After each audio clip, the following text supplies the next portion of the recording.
Next up is Samasana. Now sit in a cross-legged posture with your hands on the knees in Bindu Mudra.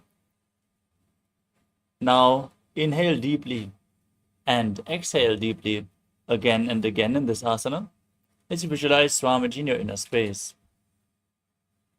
Idanim garbininam yodhabhyaso yatha laghu. Next up is Muktasana. Now place the left foot against the genital region and place the right foot over top of the left with your hands facing down on top of the knees. Gaze to your nose and visualize yourself as a sage liberated by the Supreme Pontiff of Hinduism in Muktasana. Nibidya suvinim sukshmam dakshinetara gulpataha.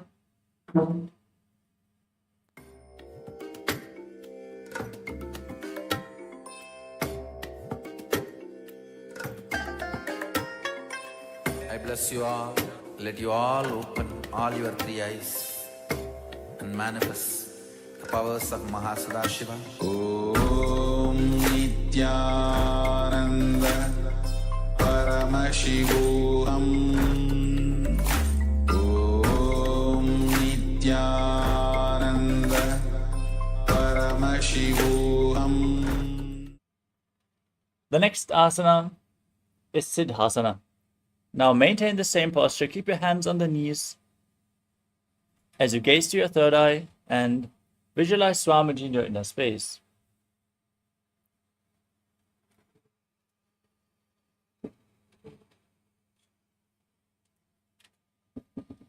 Stanuhmatendriyo chaladrishapasham bhavorantaram chaitan mokshagapataveda janakam siddhasanam prochayet.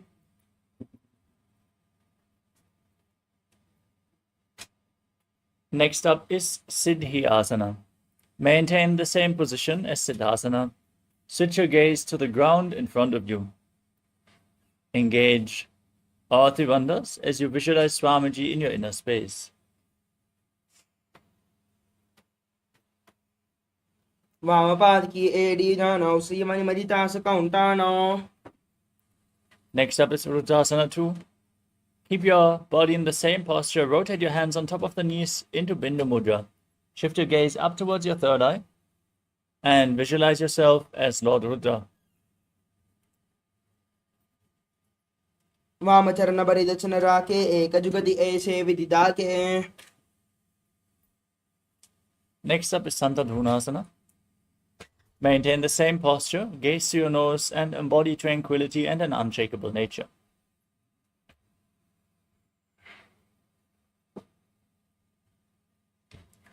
आसन के गुणम चंचलता मीता.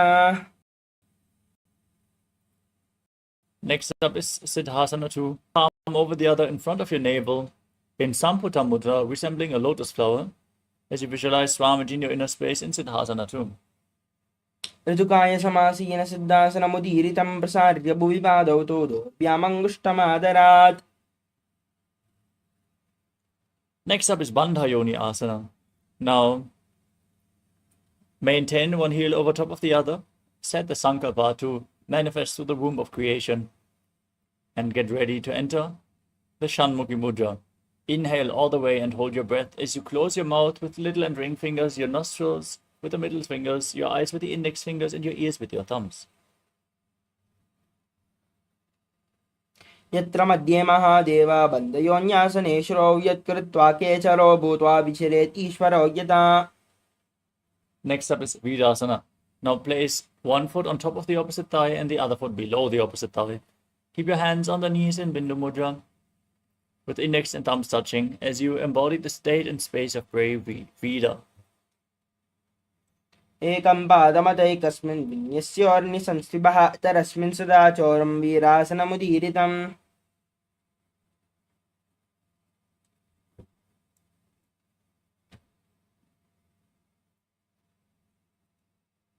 Next up is Valmikasana.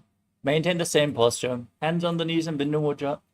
Gaze to your third eye as you visualize the great sage, poet and author of Ramayana, Valmiki. दावा पगा की बगदली अपनी एडे है Zoya. Next up is Joni Mudras. Now rotate your hands on top of the knees, keep them flat as you gaze to your nose and visualize the Yoni Mandala, the representation of Devi Paramashiva Shakti herself. वामपाद की पगतली जाहि माहिली कौरी. Now maintain the same posture. Shift your gaze up towards your third eye. Visualize Yoni Mandala in Yoni Asana. योन्यासनं पर्वतेन योगं योगफलेनिलं तत्कालपल्लं तावत् केचिरो यावदेव हि. Next up is Bhadrasana 3. Now join the soles of the feet together. Keep the heels close to your perineum. Interlock your fingers around the toes and pull them tightly. As you push your knees down to the ground, gaze to your nose and visualize Lord Veerabhadra in your inner space, performing Uddiyana Bandha and Mula Bandha. गुल्पोदुष्णस्याधः सीवन्या पार्श्वयोन्योक्षिपेत् सव्ये गुल्पददा सव्ये दक्षगुल्पं तु दक्षिणे. Next up is Aghodasana.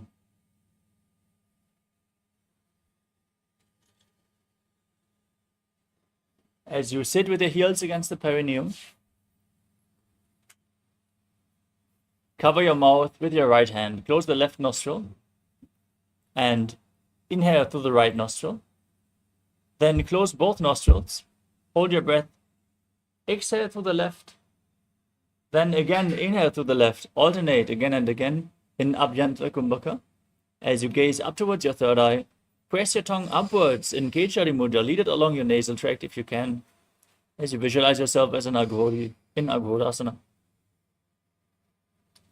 पूर्वकहो विश्रिता जो ही माहि विदिशों कीजे सोये. Next up is Kanari Pavasana. Now bring the toes together and the heels apart, and rest your elbows on the heels as you bring your chin onto your hands. Gaze to your nose, engage Uddiyana Bandha and Mula Bandha as you breathe in Hirechaka Kumbhaka and visualize yourself as a female elephant drinking water. कानरी पव आसन ग्वाली पव आसन कख्यो है जाहू में जाने विदिते से. We move on to Padasana. Now sit with your knees raised, bring your arms below the legs, and interlock your fingers around the toes, in front of the toes, as you lift your knees and feet off the ground. Gaze to your nose and visualize Swamiji in your inner space. तदोर्ध्वं रेचयेद् वायुं मृण्मस्वासंयुधम्. Next up is Gopi Chandasana. Now interlock your fingers around the toes and pull them against your throat. Keep your heel against your chest, gaze to your nose as you rest your chin on your hands. Embody the state and space of a king. पूर्व विधि परिपगा का अंगोटा कंटको पराशे. Now again bring your hands below the legs and interlock the fingers around the toes as you raise them against your chest. Placing your chin down on the soles of your feet, gaze to your nose as you visualize your body free from any defects in Uddarasana. दो पगदले संबलडाने उभय हस्तक उर्धहिटाने अंगुष्ठ दो समटहरावे चिबकानी चेता.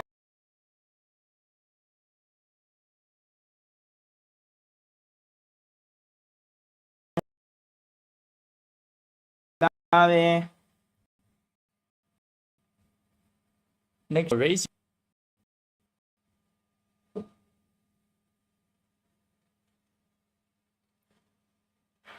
दो पगदले जोड़ी संपोट करे. Next up is Bhujasana. From a seated position, lift both your legs over top of the respective shoulders. Bring your arms underneath your legs and upwards. Interlock your fingers behind your neck as you visualize yourself as a cobra.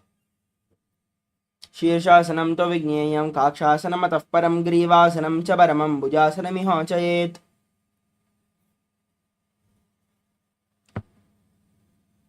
We move on to Kalyanasana. With the legs over top of the shoulders, bring your arms down and behind your back, interlocking your fingers behind. Reach for your fingers behind your back as you gaze to the tip of your nose and visualize yourself There's a beautiful, auspicious goddess in Kalyanasana. दो हाथ बगाम विच आने तिनको गोड़ा नीचे टाने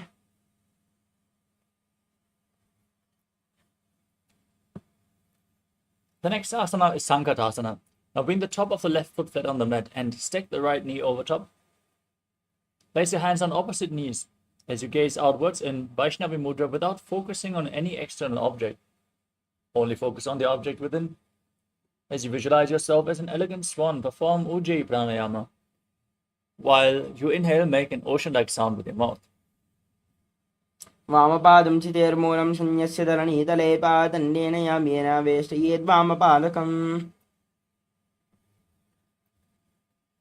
Now slide the left heel outside the hip. Sit down on the ground.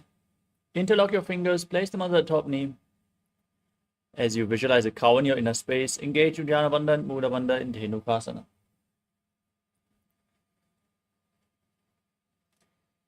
अनुशागिनगर पंचदं वृषेहिलं डगल्यम्नि Next up is Machandrasana. Now place the right foot onto the left thigh and the left foot onto the right knee.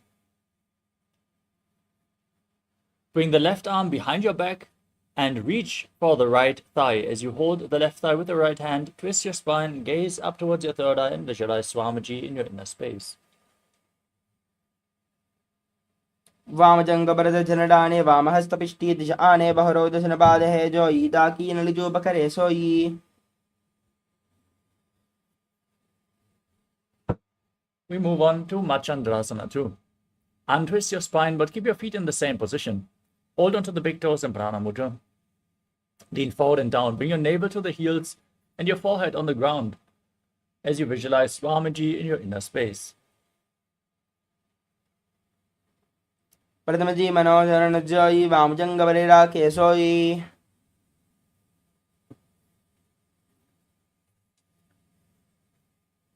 Next up is Guru Asana. As you interlock your fingers and place them on the top knee, engage all the bandhas and visualize Swamiji, your Guru, in your inner space.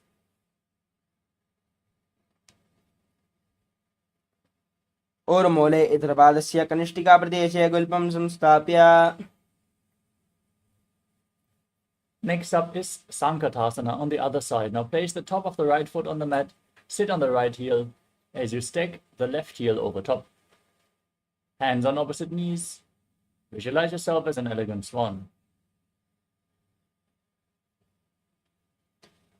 वामपादं चितेर्मूलं यस्य धरणीतले पादण्डेन यामेन वेष्टयेद्वामपादकम्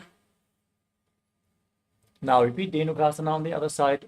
Slide the right heel outside the hip. Place both the hands on the top knee, interlocked, as you visualize a cow in your inner space.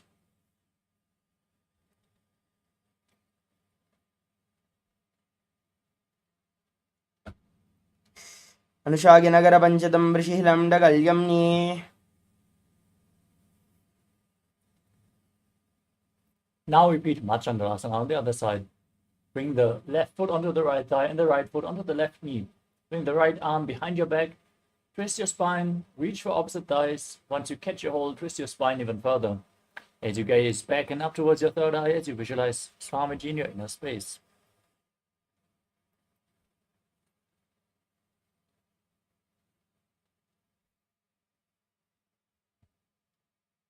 वामजंगबरदशनडाने वामहस्तपिष्टी दिश आने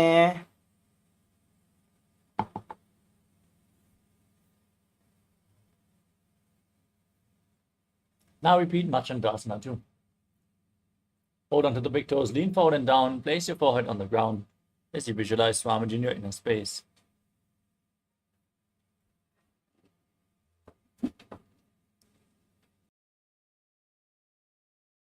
मनोचरण जोई वामजंगबरे राखे सोई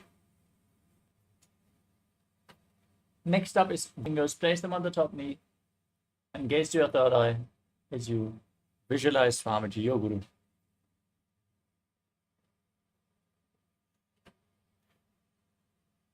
और मूले इतरपादस्य कनिष्ठिका प्रदेशे गुल्पं संस्थाप्य Next up is Parshasana. Now place your feet flat on the ground. In front with your knees raised against your chest. Hold on to opposite knees, pull them against your chest as you visualize Swamiji in your inner space and gaze to your third eye, pressing your tongue up in Kechari Mudra.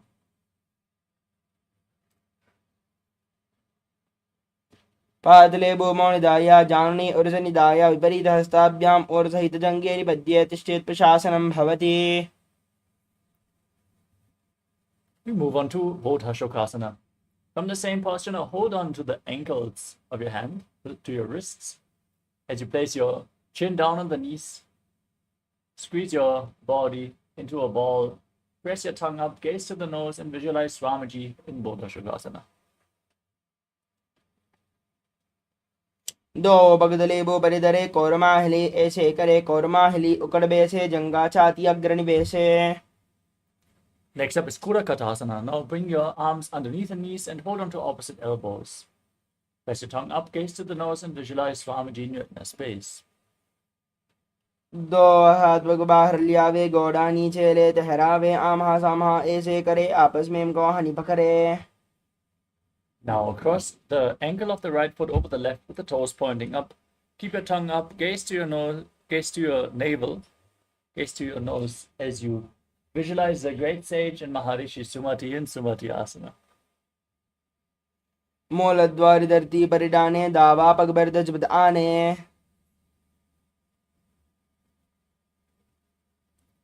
Next up is Dandasana. Now extend your legs forward. Interlock your fingers and raise them up above your head with your wrists pointing outwards.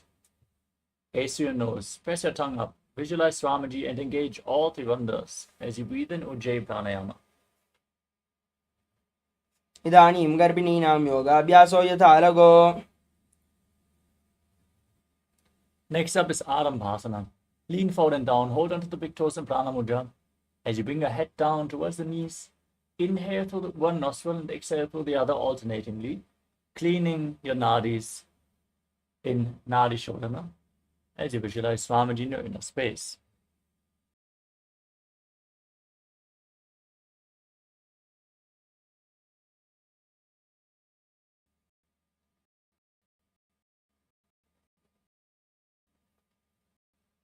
दो pagoda लगावे. And slightly raise your knees as you bring your arms underneath your shins. Bring your arms in and around the shins and hold on to the feet from the outside. Gaze to your third eye and visualize Swamiji in your inner space.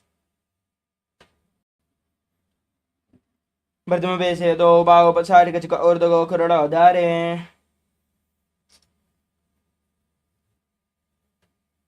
Next up is Jalandhari Pavasana.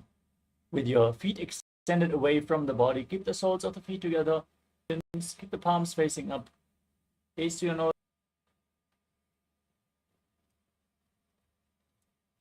दो एड़ी महिला के दीजे हाथ पसारे.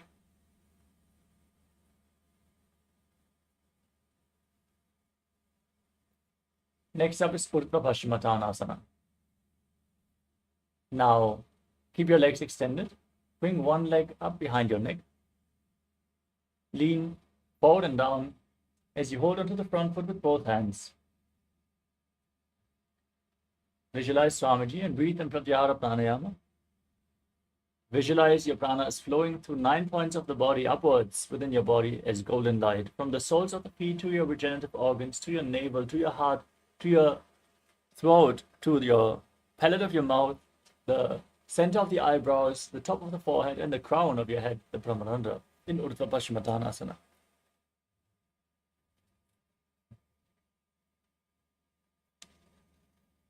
पश्चिमतानवत् संस्थितं कृत्वा एकं पादं ग्रीवायां दत्त्वा तिष्ठेत् ऊर्ध्वपश्चिमतानं भवति. Now lean back. With your legs still behind your neck, hold on to the foot. Straighten the opposite leg forward. As you gaze to your nose, visualize you are infinite, endless, eternal, Ananta in Anantasana as you keep visualizing the prana flowing upwards within your body in Pratyahara Pranayama. उत्तानशयनी एकैकं पायी ग्रीवायां विन्यस्य. Next up is Ankushasana. From Anantasana, still holding onto the foot, roll onto the side of your body, which is holding onto the foot. Gaze to your nose and feel in complete control. उत्तानशयिता एकैकं पादं ग्रीवायां कुर्वन् इतरहस्तं कर्णमूले स्थापयेत्. Next up is Dushasana. Lay on your back. Pull your knees against your chest. And encircle them with your hands as you rock your body from side to side. Visualize Swamiji in your inner space. उत्तानपादम् उत्तानजानुनी हृदयवस्तम्भजङ्गसहित ऊरुणी करद्वये बद्ध्वा सव्यापसव्यं लोलये दृशासनं भवति.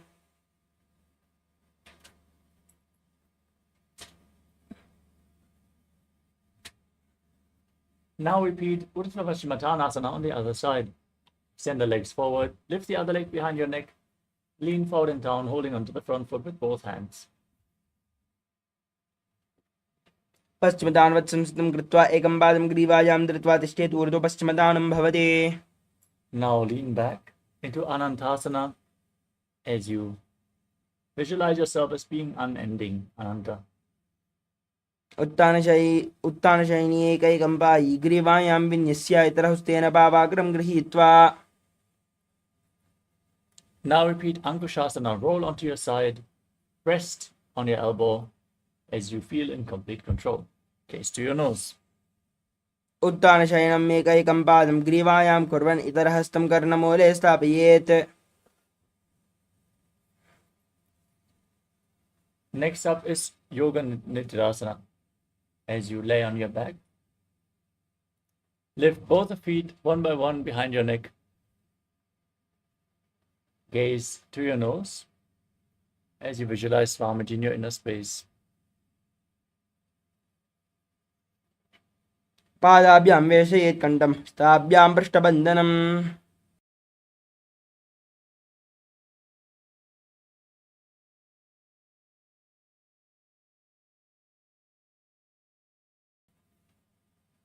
Next up is Atmaramasana. As you lay on your back, raise your legs up towards your head. Wrap your hands around the legs and interlock them behind your neck. As you gaze to your nose and visualize Lord Vishnu blessing you from within, breathe in Pratyahara Pranayama. Atmaram आसन प्रथम सोवे. Next up is Kochikasana. Laying on your back, pull your knees up against your chest and extend your arms out of the side. Keep the soles of the feet pointing upwards towards the sky as you gaze to your third eye and visualize Swamiji in your inner space. दो हाथ सीधा सा करे तन base पा करे. Next up is the Jatara Parivritti. This asana consists of 3 steps. We are going to perform the 3 steps on both sides. And now visualize Swamiji in your inner space. Perform the Mula Bandha. And hold your knees against your chest as you keep your arms extended out to the side. This is the neutral position to which we are going to return in between the repetitions. Now drop one knee down to the side and extend the opposite leg down. Step 1. Bend both knees to the side. Step 2. Extend both legs to the side, hold onto the feet and gaze in the opposite direction of your feet. Step 3. Now return to the neutral position. Drop the other knee down to the side, extend the opposite leg down. Step 1. Bend both legs. Step 2. Extend both your legs and hold onto the feet, gazing away from the feet. Step 3. परिवृत्तिकुक्षिबाहि दृदाहि परिकीर्तकं बद्धकोणं सुप्तकोणम् ऊर्ध्वकोणमतापि च.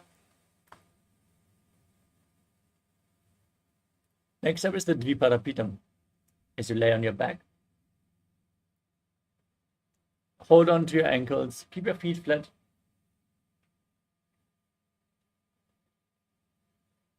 Push your hips up, tuck your chin to the chest, gaze to your nose, and visualize yourself as sturdy as a bridge as you breathe in Mocha Kumbhaka, forcing the air out through the engaged throat lock.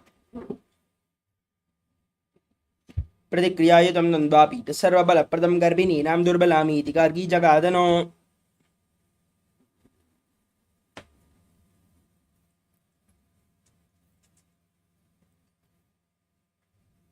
Next up is Paryankasana. As you lay on your back with your feet flat, bring your arms over your shoulders Place the hands on the mat with the fingers pointing towards your feet. Push your hips up as you visualize yourself as sturdy as stone furniture. Walk your hands closer to the feet and breathe calmly through your nose in Sahadra Kumbhaka.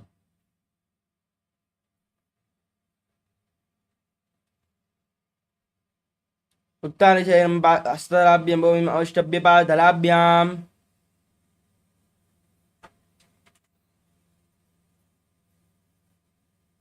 Next up is Shvotanasana. Now lay on your back and lift your knees against your chest. Place your hands on the respective shoulders and move your hips in a circular motion as you visualize yourself as a dog playfully rolling around on its back. शवच्छरीरं संस्थाप्य जानुनी सम्मिल्य नाभवानीया.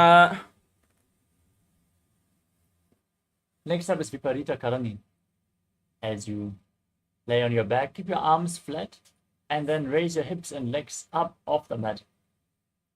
Point your feet upwards. Visualize Swamiji and rotate your legs in a circular motion.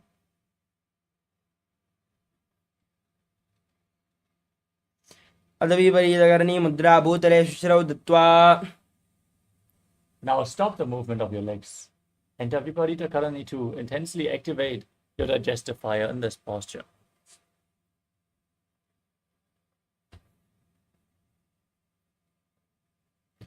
करणे विपरीताख्या सर्वादिव्यादिनाशिनी नित्यम् अभ्यासयुक्तस्य जाडराग्निवर्धने. Next up is Langalasana. Now drop your feet down over top of your head, toes on the ground. Interlock your fingers behind your back in Padasha Mudra as you place your arms flat on the mat. Visualize yourself as a plow as you do so. ग्रीवाकण्डेन भूमिं विस्तम्भ पादाग्रद्वयम्. Next up is Shaita Paschimottanasana. As you lie on your back, with your legs over your head, hold onto your feet. Keep your arms and legs straight. This is one of the 84 different asanas revealed directly by Paramashiva himself. Perform Jalandhara Bandhan, Mula Bandhan, breathe in Mudra Kumbhaka and Shaita Paschimottanasana. तानं शयित्वा कुर्वीत शयितपश्चिमतानकम्.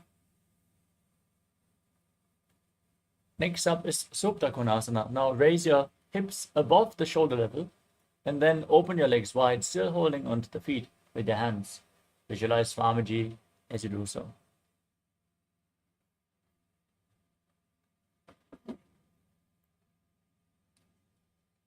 परिभृत्य कोक्षिबाहि दृदाहि परिकीर्तकम्. The next asana is Chakrasana. As you join your feet back together above your head, hold onto the ankles of your feet and roll onto your back. Visualize yourself as a chakra, a wheel in Chakrasana.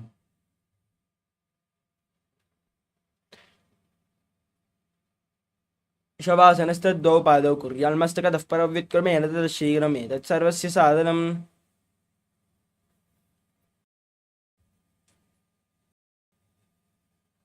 Next up is Supta Prasarita Parangushtasana. Your back, raise your legs vertically. Keep the feet pointing up. Hold onto the big toes in Prana Mudra with both hands. And then open your legs wide to the side as you visualize Swamiji in your inner space. And breathe in Ujjayi Pranayama. Make an ocean-like sound with your mouth. उत्तानपादं क्रौञ्चं च मरीचं वीरभद्रकम्.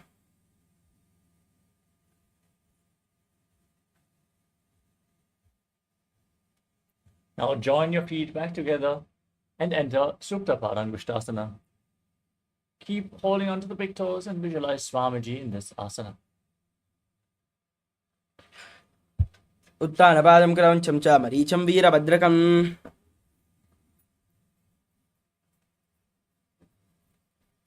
Next up is Matsyasana. Now from Supta Parangushtasana. Now cross your legs into Padmasana. Lay flat on your back and bring your arms over your head, holding onto opposite elbows as you gaze through your nose and visualize Matsya, the fish avatar of Lord Vishnu.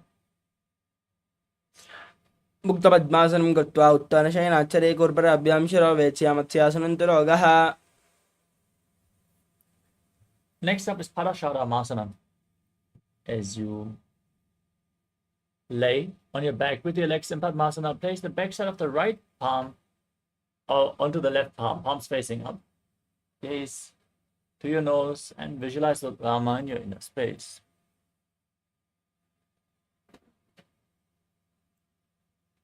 प्रथमकरे पद्मासन आचे सुदोषो Weibo परिपाचे. Next up is Sarvangasana. With your legs in Padmasana, bring your hands to the lower back for support and raise your knees and hips off the mat, supporting your lower back with your hands, elbows on the ground. Gaze to your nose, visualize Swamiji in your inner space.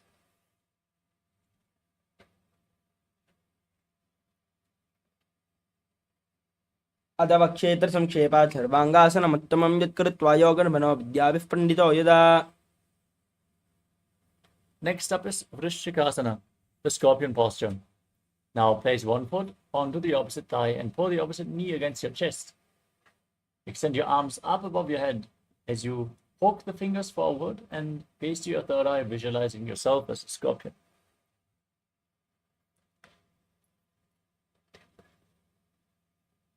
प्रथमशयन सूदोशीशकेशकी संधिसुदाके. Place the other foot on the opposite thigh, pull the opposite knee up. Repeat Vrishchikasana on the other side. प्रथमशयन सूदोशीशकेशकी संधिसुदाके. We move on to Vrishapalakshipasana. Lay on your back with your legs flat. Interlock your fingers behind your neck and then lift your feet off the mat. Keep your legs up off the ground as you alternate, pulling one knee in towards your chest back and forth. Visualize Swamiji in your inner space and calmly breathe in Sahajra Kumbhaka. उत्तानशयनं कृत्वा अनुलिम्बिः कन्दरां बद्ध्वा कूर्परो मिलित्वा.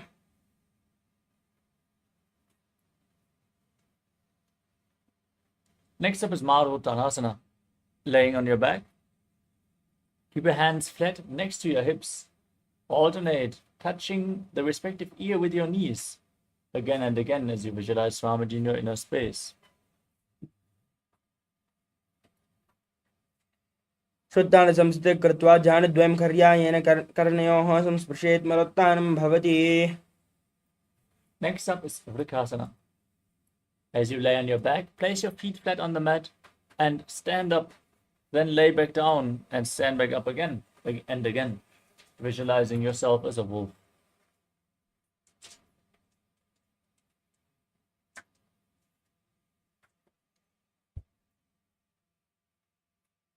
अथ उत्तानशयनं कृत्वा अनुलिम्बिः कन्दरां बद्ध्वा. Next up is Lutasana. As you lay down on your back, kick your legs up.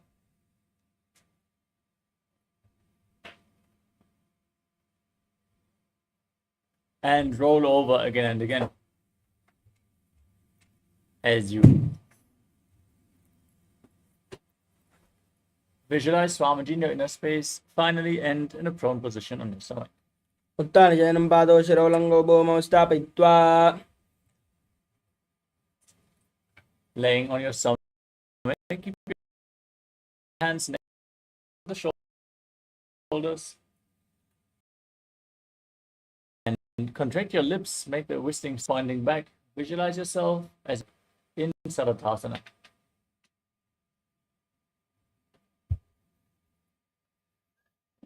निब्जं शयनं कृत्वा नाभिं भूमौ निधाय.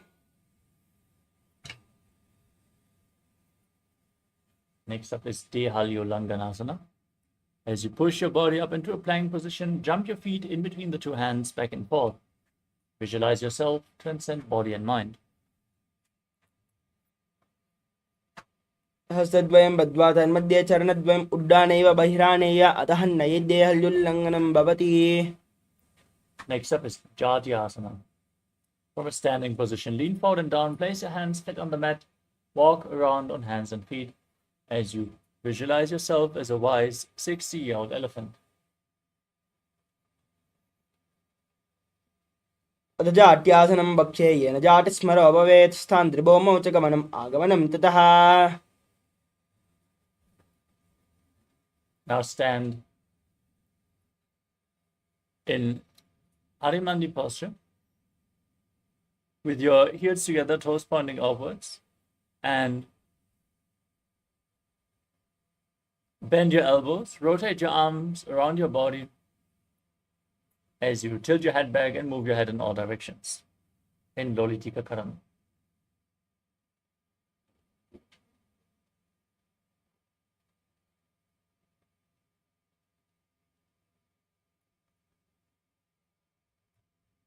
Next up is Sadapasana. As you stand with the feet together, tie your feet with a rope if you have one available. Keep your arms close to your body, hands on the respective thighs. Engage the Mula Bandha, breathe through your nose and visualize your Kundalini Devi rising and curling upwards around your body.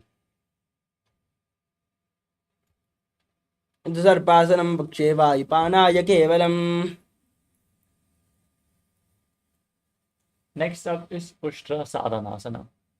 As you lean forward and down, hold onto the toes from the front and step your toes on your fingers, wrap your hands in a fist as you visualize yourself as a camel. Start walking around on the mat.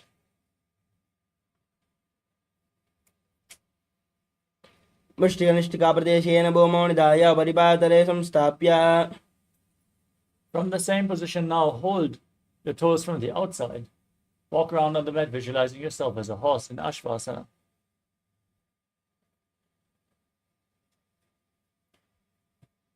मुष्टिकनिष्ठिकाप्रदेशेन भूमौ निधाय परिपातले संस्थाप्य. We move on to Kapota Nitakasana.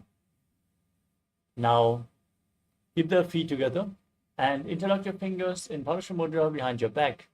Pull your fingers down towards your calves as you open up your chest, tilt your head back, and visualize yourself as a soaring bird diving. पातले भूमौ निधाय. Next up is Tala Pushpa Putam Karana. Now, stand in Arimandi posture. Heels together, toes pointing outwards, and the knees bend. Join your hands in Namaskara Mudra. And now bow down in one side. And open up your palms. Raise the respective heel. And visualize that you're holding a bouquet of flowers and offering it to Paramashiva.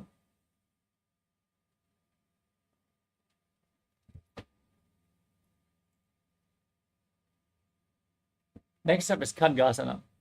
Now, gaze to your nose. Visualize yourself as a rhinoceros as you lay down on your stomach. Then jump your feet up towards your hand and stand with your hands in Namaskara Mudra, resembling the horn of the rhinoceros. नुजा सरतमासनं कृत्वा पातराभ्यो भूमिम् अवष्टभ्य उत्तिष्ठेत्. खड्गासनं भवति. Next up is the Uttanottanam. Now hold weights if you want to intensify this asana as you sit down all the way or as low as you can and stand back up again and again. Gaze to your nose and visualize Swamiji in your inner space.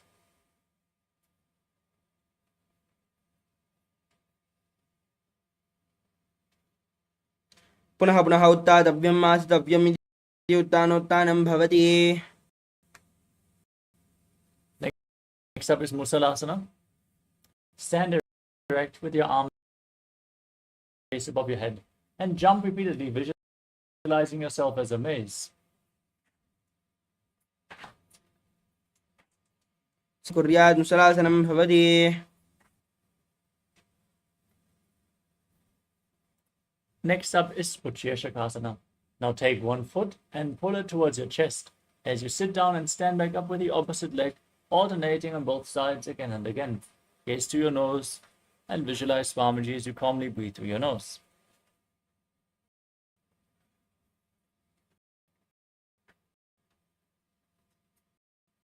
हस्तद्वयेन धृत्वा तिष्ठेत्. Next up is Parashva, toes of one foot pointing outward. Pull the opposite knee against your chest and circle the leg with your arm, hand in a fist. And place the other hand on the inner thigh with the fingers pointing towards the center of your body.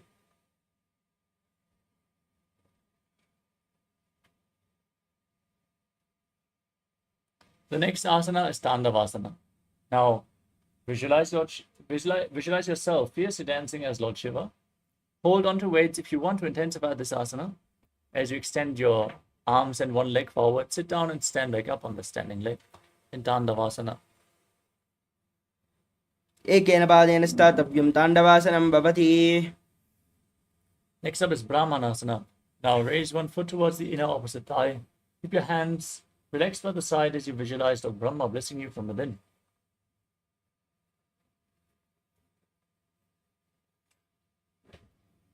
ब्राह्मणासनमावख्ये यत् कृत्वा ब्राह्मणो भवेत्. Next up is Garudasana 3. Now bring the left foot over and around the right knee. Tuck the toes behind. Bring the left arm below the right and join your hands in Namaskara Mudra as you visualize yourself as Lord Garuda. उत्तानकौर्मपीठं च संहसगारुणमेव च वातायनं गोमुखं च भारद्वाजं त्रिविक्रमम्. We move on to Ekapadasana. Now stand one-legged as you place the other foot onto the opposite thigh. Keep your hands by the knees. Visualize Swamiji in your inner space.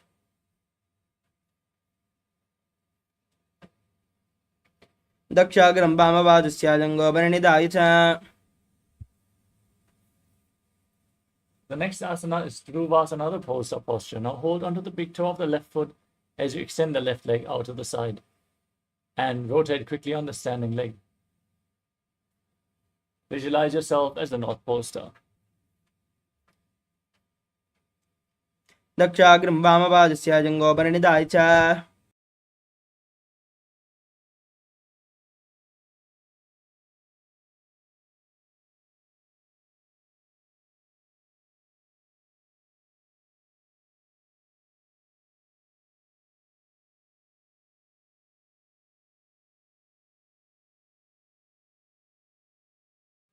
The next asana is Trivikramasana. As you stand, bring one leg behind your neck, stand tall, sit down and stand back up, performing the 3 steps of Lord Vishnu as you visualize Lord Vishnu blessing you from within.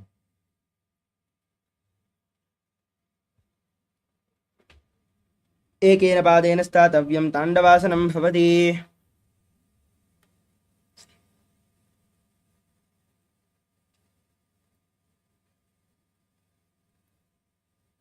Next up is Parshva Janukarana on the other side. Now pull the other knee against your chest and circle it with your hands.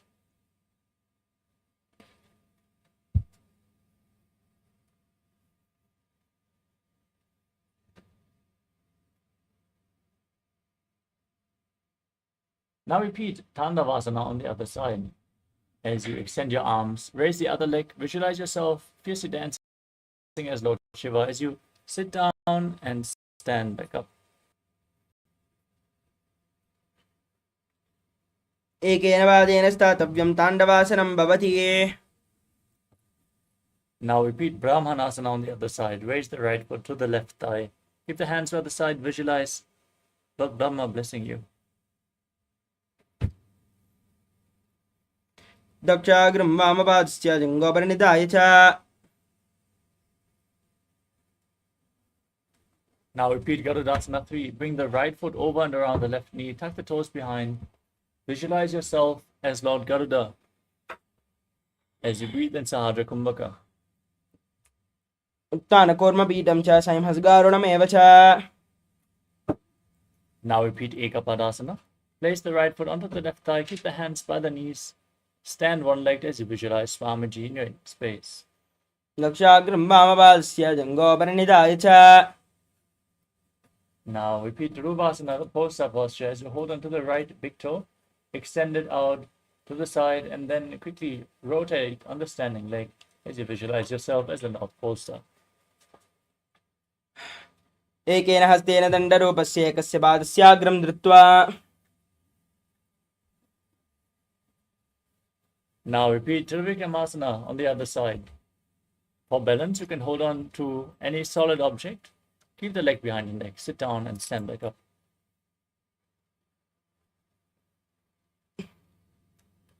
ग्रीवायां पादं संस्थाप्य स्थातव्यम् उत्थातव्यं त्रिविक्रमासनं भवति.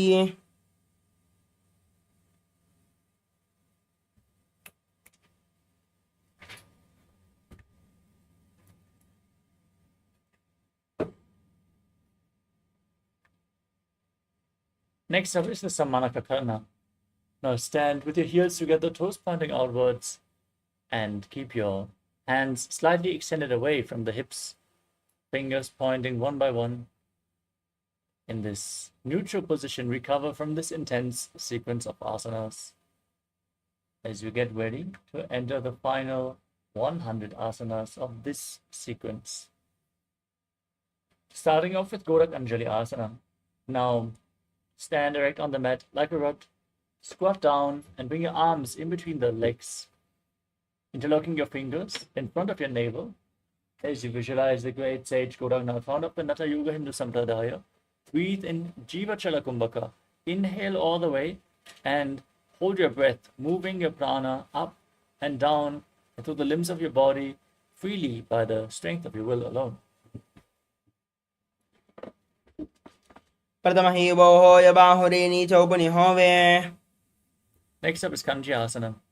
As you squat down all the way, interlock your fingers behind your back, and visualize Swamiji in your inner space. ऊर्ध्वमध्यासस्थौ निवेश्य तम्बं धृत्वा पादराभ्यां भूमिम् अवष्टभ्य तिष्ठेत् काञ्चासनं भवति. Next up is Bhairo Asana. Now sit down all the way and bring your heels against the perineum. With your knees raised, interlock your fingers behind and gaze towards your navel as you visualize Bhagavan Kala Bhairava, the Lord of Time, in Bhairo Asana.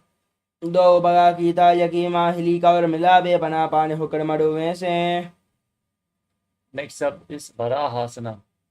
As you squat down with the heels together, toes apart, join your hands in Anjali Mudra and bring them behind your neck. With the fingers pointing downwards towards the ground, keep your back straight, gaze to your nose, and visualize yourself as Varaha, the boar avatar of Lord Vishnu. बगदली की माहिली cover मिलावे बना पाने हुक्र मडु में से. Next up is Plupitasana. Now hold onto the big toes in Prana Mudra and raise your hips up to the same level as your knees. Your arms straight, visualize Swamiji in your inner space. अदुत्तान आसनानि वार्षिद्वे सम्मील्य स्थित्वा तम्बं जानप्रदेश आनीये तिष्ठेत् प्रपीडासनं भवति. Next up is Bakasana. Now place your hands flat on the mat and rest your knees onto your arms as you lean forward, find balance, lift the feet off the ground, and visualize yourself as a crow.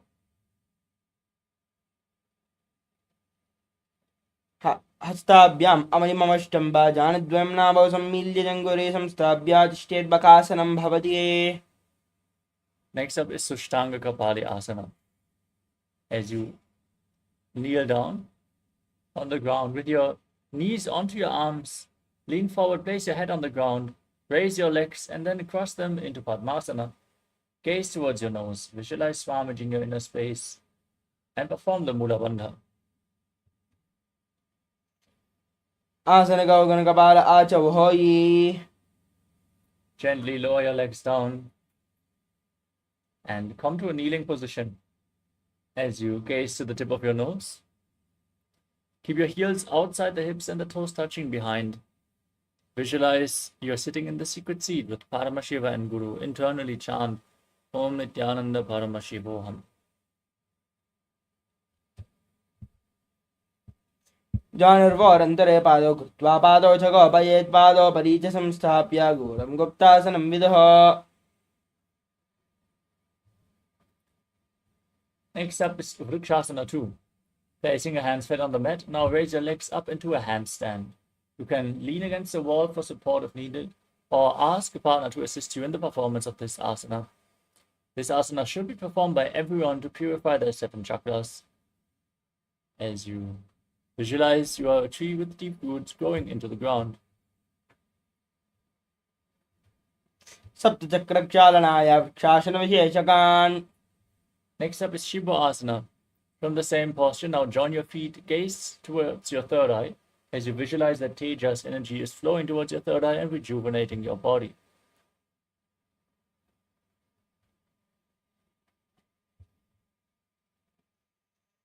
दो पग जोई गुल्प माहिला जोई. दो हाथ संपो Thackeray. Now place your hands flat on the ground, shoulder width apart, extend your feet back into a plank position. Lower your entire body down to the mat and then push it back up again and again as you visualize yourself as a fish in Matsyasana 2. निब्जं शयनं कुर्वरो पार्श्वभागायां परिड्वाकृत्य हस्तलाभ्यां भूमिम् अवष्टभ्य वारं वारम् उड्डानं कुर्यात् मत्स्यासनं भवति. Next up is Sarvasana 2. As you lay on your stomach, keep your hands on the hips and lift your chest from left to right as you visualize and move your body like a snake. निब्जं शयनं कृत्वा हस्तौ नितम्बं संस्थाप्य पादौ दिगीकृत्य सम्मील्य उरसगन्तव्यं सर्पासनं भवति. Next up is Nidhalambanasana. Now bring your elbows on the ground in front of your body, the toes pointing back. Rest your chin on your hands as you feel self-supported and completely independent. कराभ्यां पङ्कजं कृत्वा तिष्ठेत् कुर्परया सुधीमुखमुन्नमनुच्चायि निरालम्बनमासनम्. Next up is Chakrasana. Now place your hands flat on the mat and straighten your arms. Push your upper back backwards as you bend your knees and bring your feet up towards your upper back. Lift your head and visualize yourself as an umbrella protecting your guru from the sun rays. अर्जासनवस्थित्वा हस्तलाभ्यां भूमिम् अवष्टभ्यमुन्नयात् छत्रासनं भवति. Now come to a kneeling posture. With your feet flat, sit on the heels, extend your arms out in front, cup your palms, place them on the ground. Place your forehead on the ground as you gaze to your nose and visualize yourself as the weapon of Indra, symbolizing indestructibility. In Vajrasana.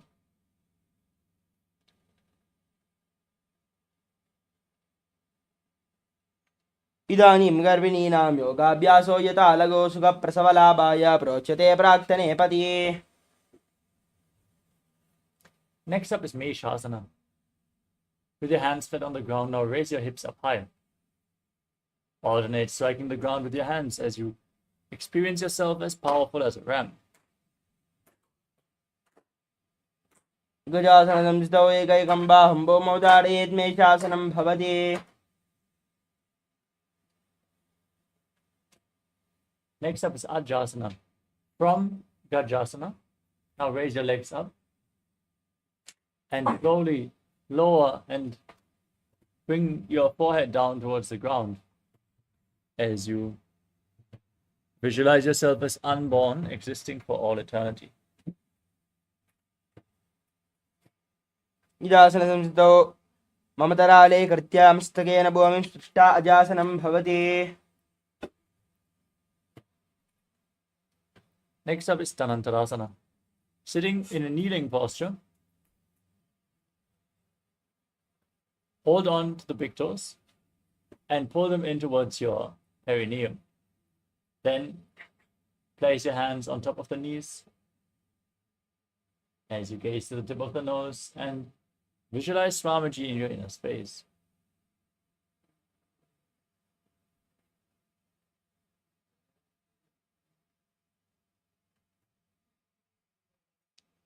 पूर्वविजयोरिहादाकी काकसी शोपनाशरामोढी. Next up is the Angamuttanam. Now interlace your fingers in front and move your arms up, down, left, right, in all directions, giving massage to the joints and muscles of your body.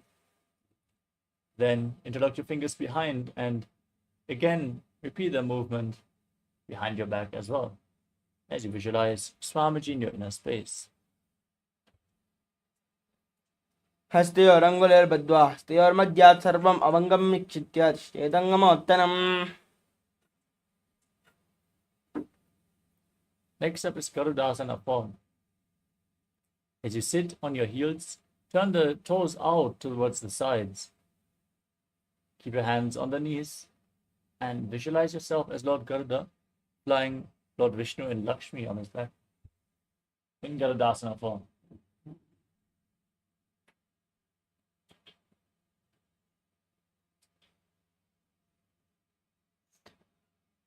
जङ्गोर्भ्यां दरां पेड्यास्तिर्कायो द्विजानो जानुपरिकरद्वन्द्वा गरुडासनमुच्यते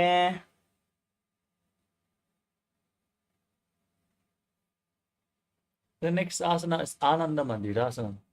Now join your feet together behind, bring the top of the feet flat, sit on the heels, and hold the ankles of the feet as you push the front of your buttocks on the ground.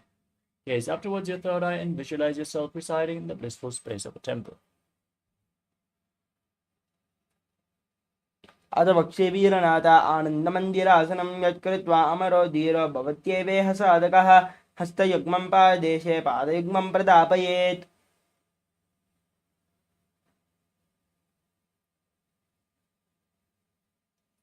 Next up is Mandukasana 2. Now cross the soles of the feet and sit on the heels as you place your hands underneath your knees. Press your tongue up against the top of your mouth as you visualize yourself as a frog and perform Uddiyana Bandha and Mula Bandha in Mandukasana 2. पृष्ठं सम्पीड्य गल्पाभ्यां जान्वङ्गे सवलयाकृतिः हस्तौ पातले क्षिप्तौ मण्डूकं पाददोषहृदे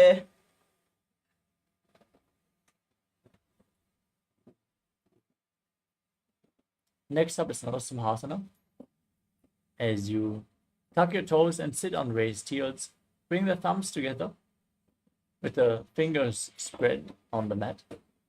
Gaze to your nose, stick out your tongue, and exhale forcefully again and again, visualizing Narasimha, the lion man of the Lord Vishnu.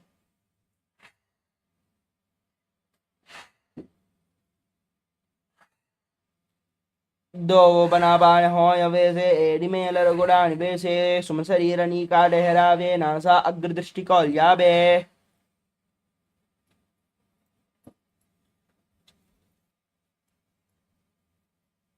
Next up is Vishlakasana. Now from the same posture, sitting on raised heels, cover your mouth with both your hands and bring your thumbs underneath the teeth, close your mouth and inhale through the right nostril and exhale through your mouth. Gaze to your nose as you visualize yourself as Devi, victorious over all your fears in Vishlakasana, gazing to the tip of your nose.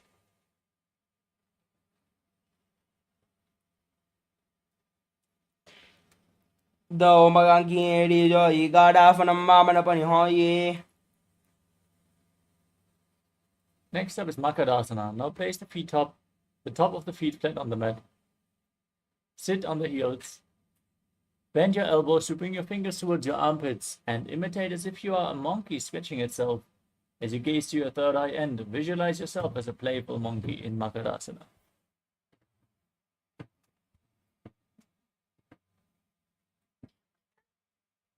दो भगदली संबुड आने तिनके पिष्टिभूमि परिडाने मूलद्वार एड्यां बरियावे मूढ़ाहा तू ऊंचा ठहरावे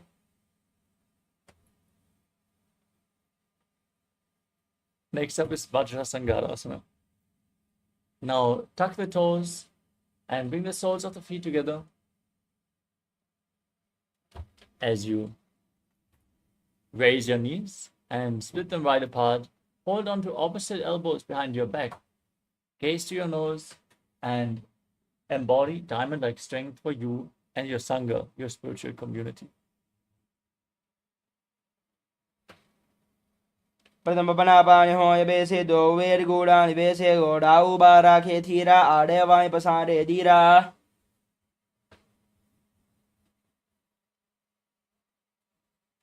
Next up is Kanjanasana.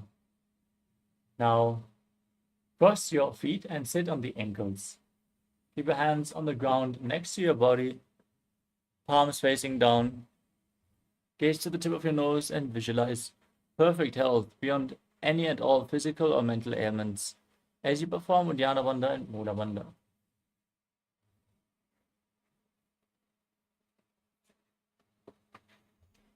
कञ्जनासनमावक्षे यत्कृत्वा स्थिरो भवेत् पृष्ठे पादद्वयं बद्ध्वा स्तोभौमोपधारयेत् From the same posture, now place your hands on top of the knees.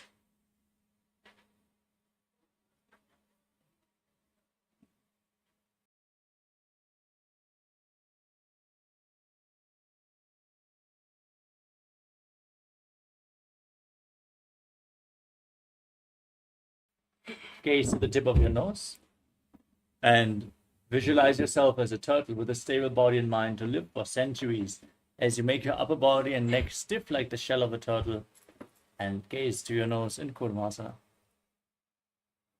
गुल्बोधवर्षणस्यादौ क्रमेण समाहितौ ऊर्ध्वकायशिरौ ग्रीवं कूर्मासनं तीरितम्. Maintain the same posture. Keep your hands on the knees. Relax your back. Gaze to your nose as you visualize Swamiji in Yogasana. गोढं नियम्य गुल्पाभ्यां व्युत्क्रमेण समाहितः योगासनं भवेदेति इति योगविदो विदुः. Next up is Vijyogasana. Now stand on your knees and cross your feet behind. Bring the feet to opposite knees. Gaze to your nose as you hold your calves with your fingers inside and the thumbs outside. Gaze up towards your third eye and visualize a space of eternal oneness, Advaita, with your Guru. गोढं वाम्नो उभयोः यि गोढा आराखेदो यिदच्पादकी पाणिरहावे पणौ वाम गोढादिगिल्यावे.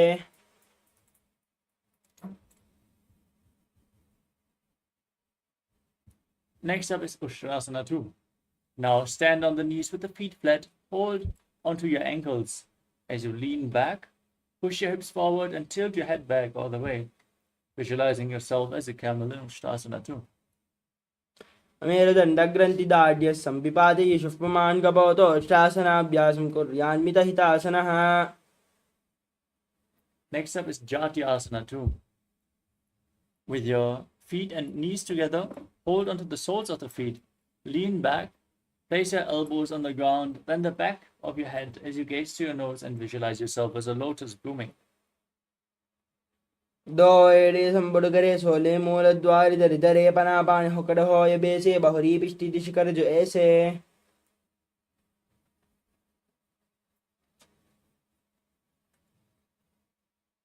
Next up is Viratasana. Hold onto the soles of the feet and lean back. Place the back on the ground and raise back up again and again. As you gaze to your nose, visualize the healing and liberation of all causal subtle forms of your body. जङ्गाब्धिभूमौ निधाय जङ्गोदरयोः ऊर्णि संस्थाप्य पृष्ठिवं संवारं वारं स्पृशेद् विराटासनं भवति.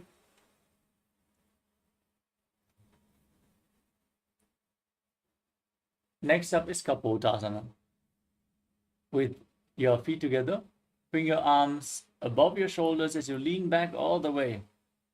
Place your forearms on the ground and bring your head in between the feet as you visualize yourself as a beautiful dove.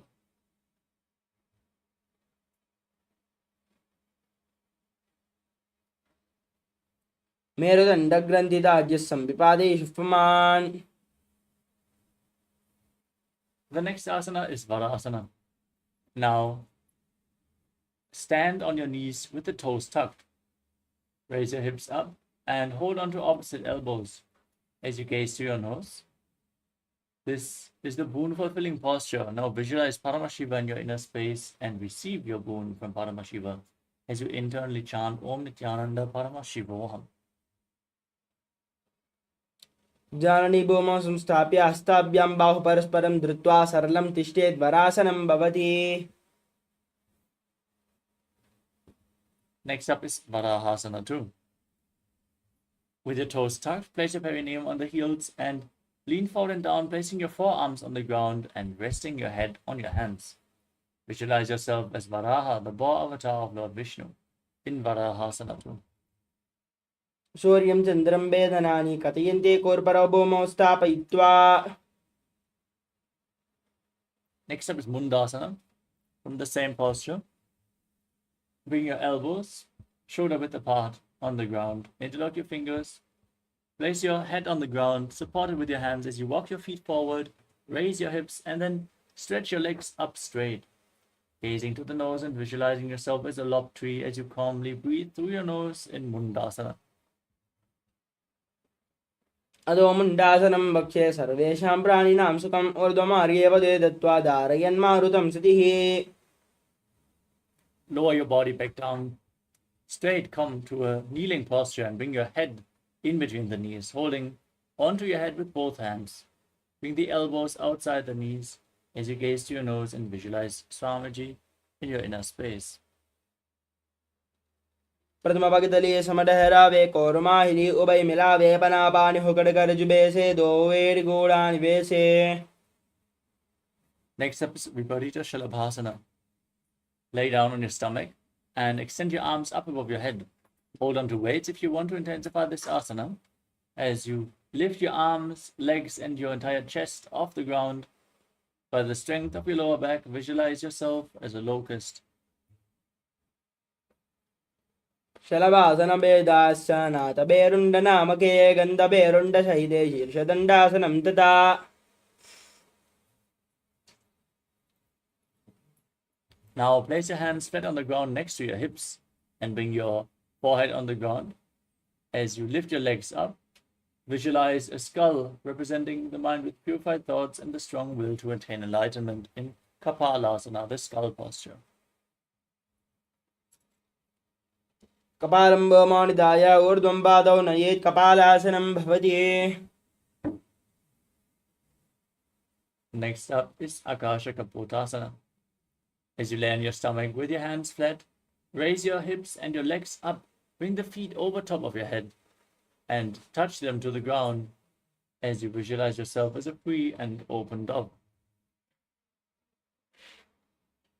उष्ट्रासने स्थित्वा चरणौ भूमे रुत्थाप्यामस्तकोपरि नीत्वा पृष्ठपादेशेन भूमौ स्थापयेत्.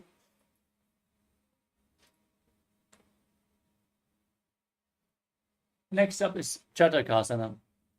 From a kneeling position, now lean forward and down. Place your forearms on the ground and rest your navel on your knees. Visualize yourself as a sparrow as you breathe calmly through your nose in Sahadra Kumbhaka. कूर्परापर्यन्तौ हस्तौ धरामवष्टभ्यजानुनीनाभौ सङ्कुच्य तिष्ठेथं चटकासनं भवति.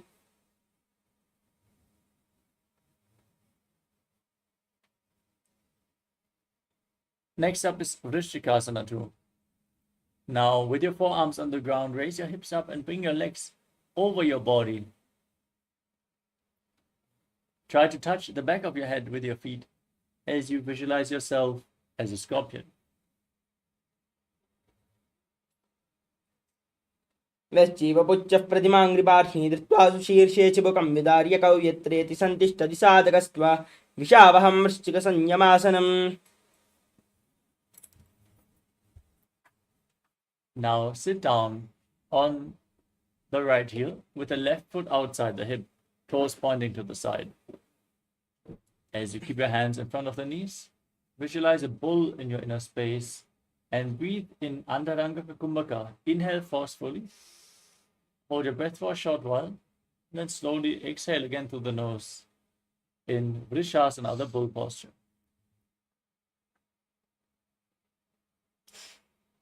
याम्यगल्पे पादमूले वामभागे पदेतरं विपरीतं स्पृशेत् भूमौ वृषासनमिदं भवेत्.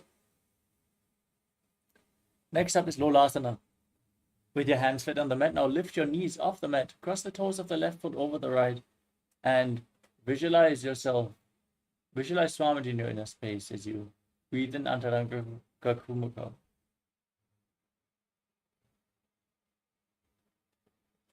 लोलासनं सदा कुर्यात् वायुलोलापघातनात्. Now place the perineum onto the left heel with the right foot outside the hip. Repeat Vrishasana, the bull posture on the other side. याम्यगल्पे पादमूले वामभागे पदेतरं विपरीतं स्पृशेत् भूमिं वृषासनमिदं भवेत्. Next up is Balagunasana. As you tuck the toes of the left foot, sit on the raised left heel. Place the right foot flat on the mat and keep the knee raised. Keep your hands on the knees and visualize Balagunahai, one of the 84 siddhas in your inner space.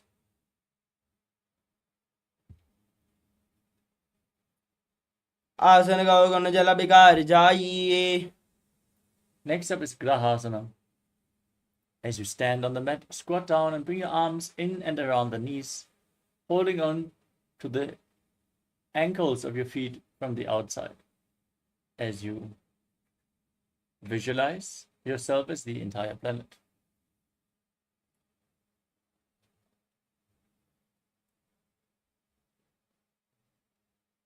पातले भूमौ संस्थाप्य ध्यानमध्ये गौर्भरौ संस्थाप्य गुल्पप्रदेशो दत्त्वा तिष्ठेत् ग्रहासनं भवति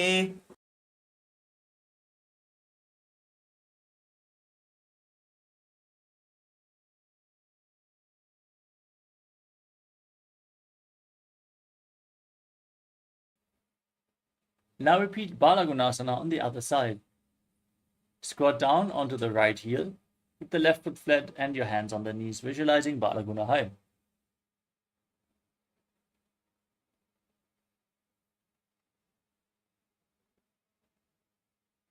आसन का गण जल विकार जाए Next up is Utkatasana. Step both the feet in, sit on raised heels, keep the knees together, hands on the knees, holding onto weights if you want to intensify this asana, as you visualize Swamiji in your inner space.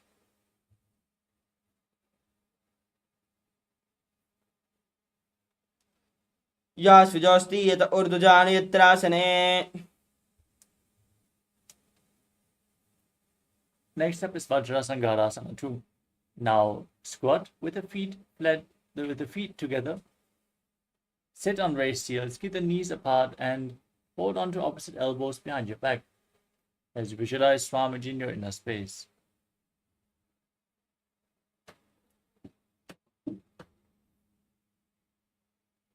प्रथम बनावान हो यजे से दो वेड़ गोड़ा निवेशे गोड़ा उबारा खेदिया आरे वायु सारे धीरा Next up is Anilasana. Now place your palms flat on the mat and place your heels onto your hands. Your arms straight, squat down all the way, gaze to your nose as you visualize you are able to consume and live off of air alone.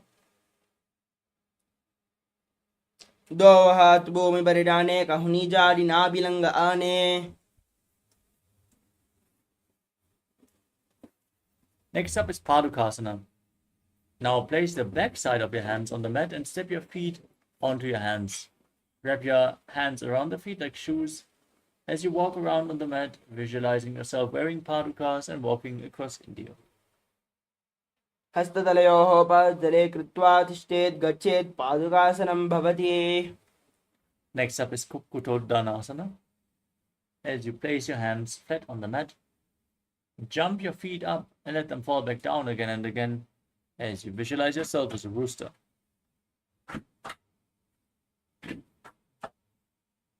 हस्ततलाभ्यां भौमौ कृत्वा पातलाभ्याम् ऊर्ध्वं मुण्डानं कृत्वा भौम पतेत् इत्थं पुनः पुनः कुर्यात् कुक्कुटोड्डानं भवति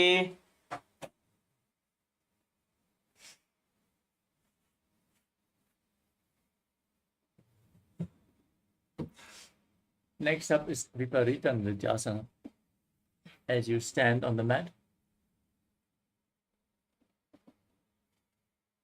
place your hands flat on the ground and jump your legs up into a handstand. Dance around on two hands as you feel yourself become free of all inhibitions. हस्ततले भूमौ कृत्वा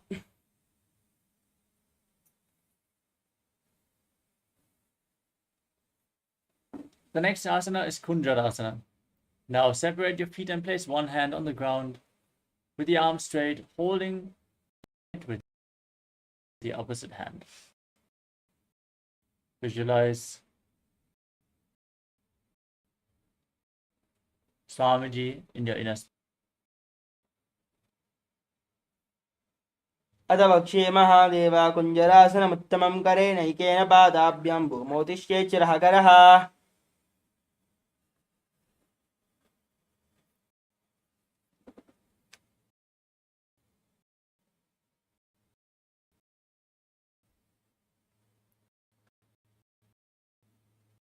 Now place the other hand on the ground. Repeat Kunjarasana. ये Mahadeva कुञ्जरासनमुत्तमं करेण हकरः Next up is Kadambasana. Now squat down and hold your ankles with your hands.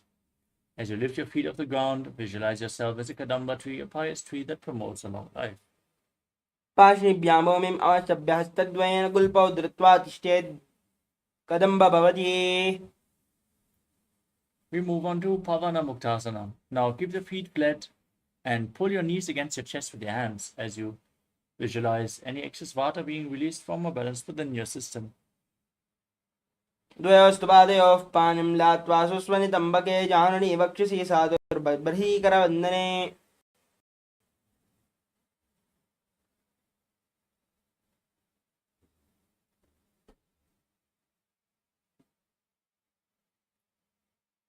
The next asana is Chakodasana. Now lift one leg behind your neck and extend the opposite leg up as you place your hands on the ground and lift your entire body off the mat. Gaze to your third eye and visualize yourself as a powerful source of energy.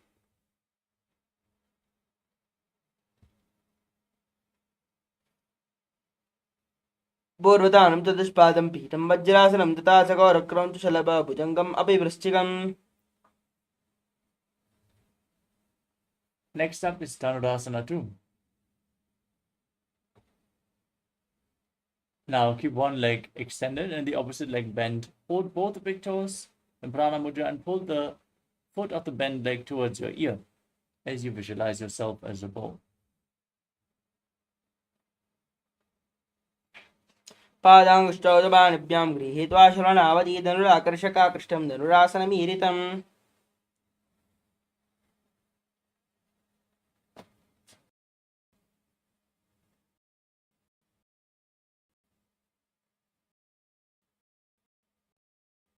Next up is Ashtavakrasana. Now bring the left leg over top of the left shoulder. Hook the right foot over the left and extend the legs out to the side. Lean forward, find balance, extend your legs off to the side as you visualize yourself as a flying crane.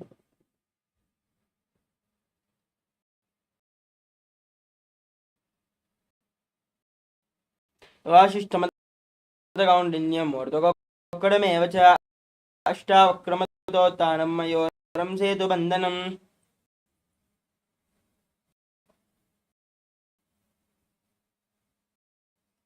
Next up is Planasana. Now place one foot onto the opposite thigh, opposite leg, opposite foot flat on the mat with the knee raised. Bring your shoulder beneath the raised knee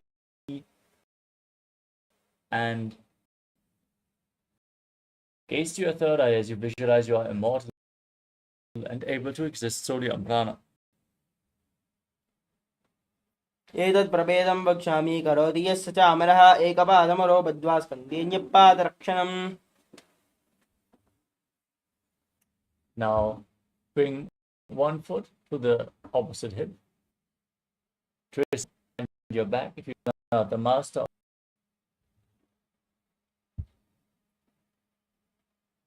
वामोर्मूलार्पितदक्षपादो जानोर्बहिर्वेष्टितदक्षदोष्णा प्रगर्हतिष्ठेत् परिवर्तिताङ्गः श्रीमत्स्यनाथोदितमासनं स्यात्.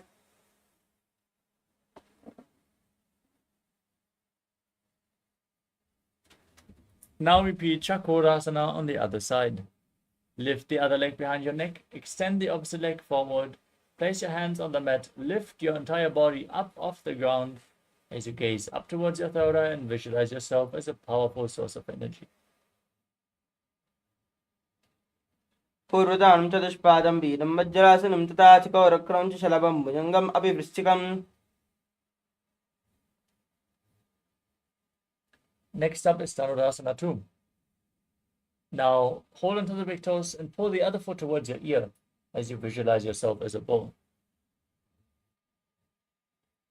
पादाङ्गुष्ठौदबाणिभ्यां गृहीत्वा शरणावधि धनुराकर्षकाकृष्टं धनुरासनमीरितम्.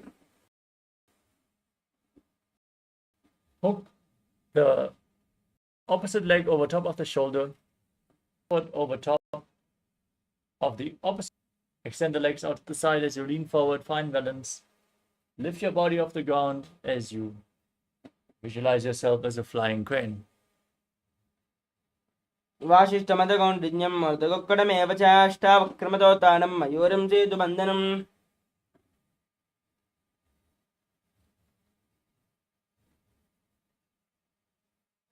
Next up is Pranasana on the other side. Now place the opposite foot onto the thigh, bring your shoulder beneath the raised knee, and gaze to your third eye as you visualize you're immortal and able to exist solely on prana.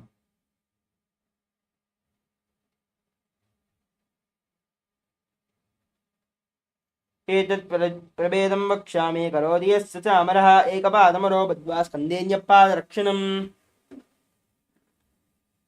Next up is Paramashivoham on the other side. Now place the foot to the opposite hip, step the other foot over top of the knee, twist your elbow outside,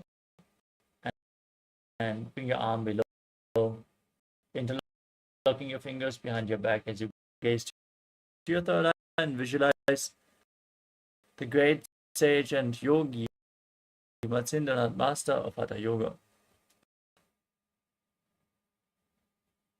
जानोर्बहिर्वेष्टित दक्षदोष्णा प्रगृहीतमासनं स्यात्.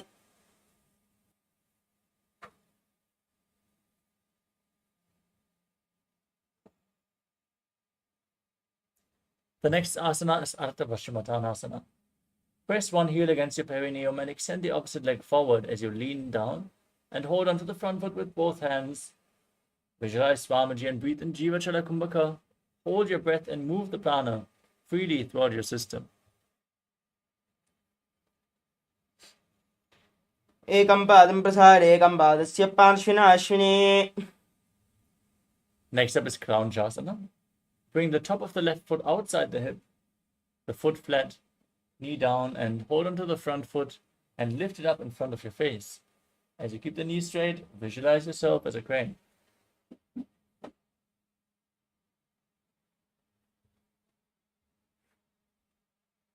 वासिष्ठमदगौण्डिन्यं मोर्दगोक्कलमेव च अष्टावक्रमदोतानं मयोरं सेतुबन्धनम्. Now repeat Ardha Paschimottanasana on the other side. Press the other heel against the perineum, lean forward and down, hold on to the front foot leg as you visualize Swamiji in your inner space. एकं पादं प्रसारे एकं पादस्य पार्श्विना Ashwini. Now repeat Kraunchasana on the other side. Now bring the right foot outside the hip, hold onto the left foot and lift it up as you visualize yourself as a crane, Krauncha in Kraunchasana.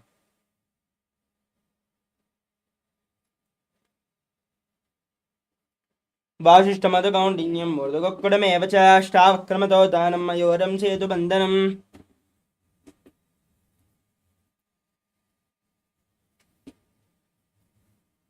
Next up is Swastikasana. Now bring your feet in between the thighs and calves. As you keep your hands on the knees, gaze to your nose, and embody peace, well-being, good fortune, and prosperity as you visualize your swastika.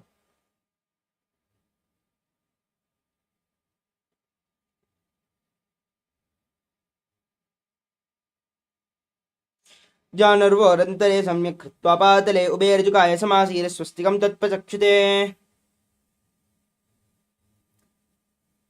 Next up is Goraksha. Now cover your tuck your chin to the chest and perform the Mula Bandha. Gaze to your nose and visualize the great sage Goraknath, founder of the Natha Yuga Hindu Sampradaya. जानर्वोरन्तरे पादौ कृत्वा पादौ च गोपयेत्.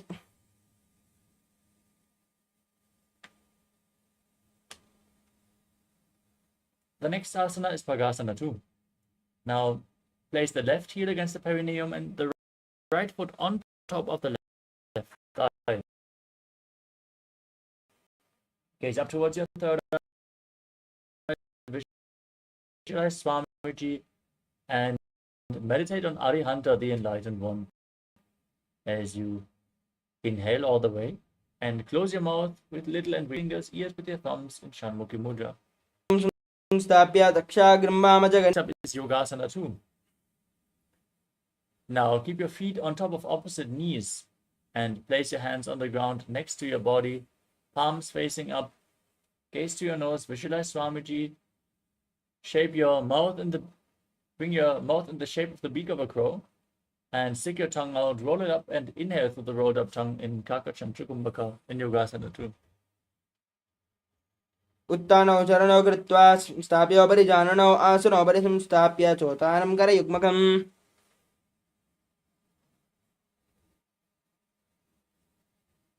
Next up is Urdhva Kukutasana. As you rotate your hands outside the body, place your palms on the ground and lift your entire body off the mat. Visualize yourself as a rooster.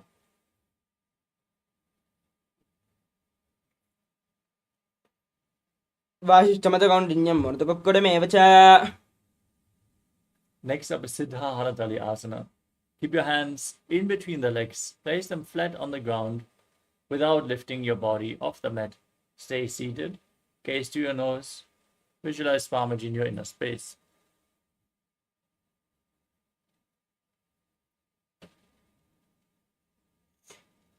प्रथमपद्मासनकरे हस्ततो गोडासन्धिधरे.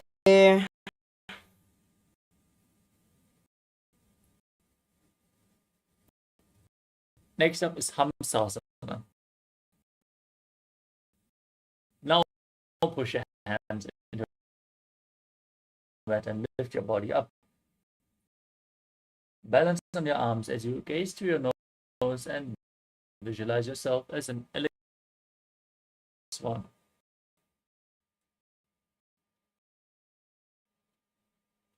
कुक्कुटासनस्थित्वा स्कन्दपर्यन्तम् ओरोण नीत्वा तिष्ठितं शासनं भवति. Mukasana. Now push your hands through and down, place your forehead on the ground, and interlock your as you visualize Mukasana. प्रतो गोडासन्धिमाहि करिधरे.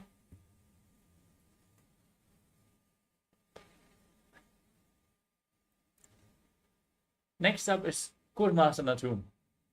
Now sit and bring your arms in between the legs. Bend your elbows so you can reach for your shoulders with your hands. Now visualize yourself as a turtle with a stable body and mind to live for hundreds of years in Kurmasana 2. बामी जंगपर दक्षिण पावा दहिनी जंगपर बामिल्यावे. Next up is Granthi Bedasana. From this posture, now tuck your chin to the chest and gaze to your nose with joy, knowing you're sitting in Shiva's secret knot posture.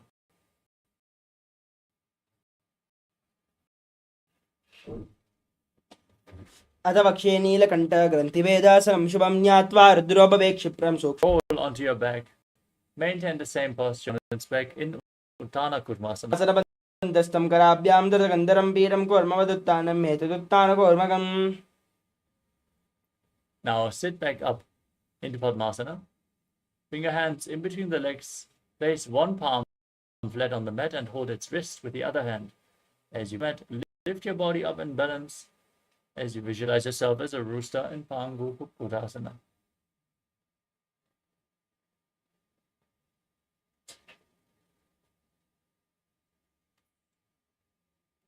कुक्कुटासनमच्चित्वा एकेन हस्तेन अन्यस्यां निबद्धं धृत्वा हस्ततलेन भूमिम् अवष्टभ्य तिष्ठेत् पङ्गकुक्कुटं भवति. Now place the other hand on the ground. Repeat and on the other side. कुक्कुटासनमच्चित्वा एकेन हत्वा हस्ततलेन भूमिम् अवष्टभ्य तिष्ठेत् पङ्गकुक्कुटं भवति. Next up is Gurukasana. As you sit and place your elbows down on the interlock your fingers in Parashamudra. As you rest your chin on the hands and press your thumbs against your throat, visualize you have gone beyond all greed and covetous. जानर्वरन्तरे बाधौ उत्थानो व्यक्तसंस्थितौ.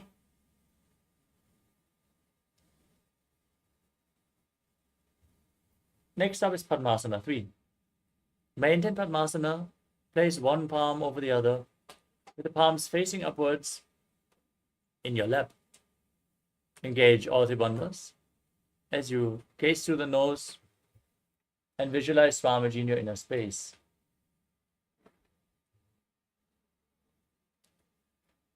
उत्थानौ चरणौ विधाय विधिवत् शक्तिस्थौ योगिरात्.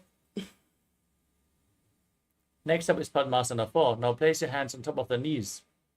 Gaze to your nose and visualize Paramashiva in your inner space as you perform the Mula Bandha and internally chant Om Nithyananda Paramashivoham.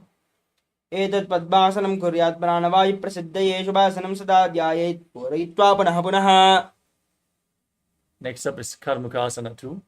Keep one hand on the respective knee and hook the other hand around the big toe in Prana Mudra, rotating the big toe round and round as you visualize yourself as Lord Shiva's bow Then repeat the movement on the other side as well. अदान्यासनमावक्ष्ये योगपूरकरक्षणात् कृत्वा पद्मासनं पादांष्टुजङ्घयोः स्थितम्. Next up is Karmakasana 3. Now cross your arms behind your back and hold on to opposite big toes. As you gaze to your nose, visualize yourself as Pinaka, Lord Shiva's bow.